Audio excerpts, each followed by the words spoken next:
Okay, we're back at ASH 2024. I'm Jeff Lancet here in San Diego, and joining me now is Dr. David Sallman, the section head for myeloid diseases in the Department of Malignant Hematology here at Moffitt. And David, one really important theme that has been taking root, not just this year, but over the last couple of years, has been the importance of measurable residual disease in really all hematologic malignancies, but in your field, in AML and MDS, diseases in which historically treatment success has been low, but now we're developing more successful therapies, which allows us to really analyze the depth of remission. So maybe in a few words, in your experience, what is the importance of MRD in the diseases we treat, in particular AML, and how are we using that to guide treatment decisions?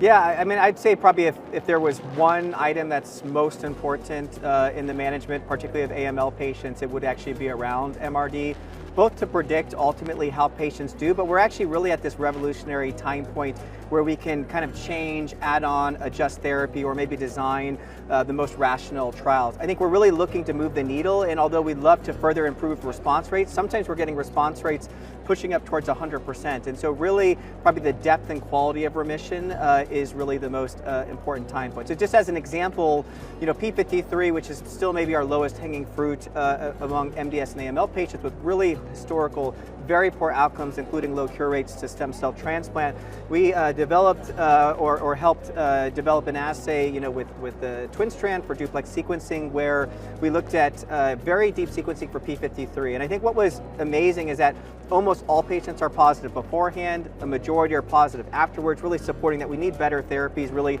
from quality of response to start. But patients that were, let's say, MRD negative, truly at deep levels, we're talking 0.001% out at cycles 12, had really good outcomes, and really everybody else did not. We had some patients that came off of maintenance therapy at 1 year, and those patients who had detectable MRD actually rapidly relapsed. So I think in this setting, it actually first identifies P53 should really be robustly looked at in any future maintenance translational efforts, and really, I think just in general, our focus is to eradicate MRD to help to cure our patients. So it really seems to speak to the importance of MRD even in high-risk populations where you may not expect normally survival would be very good, but that the MRD assessment is still providing useful information to guide prognosis and therapy.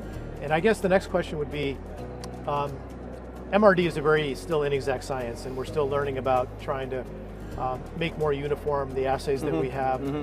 What do you see on the horizon as the most promising MRD assays?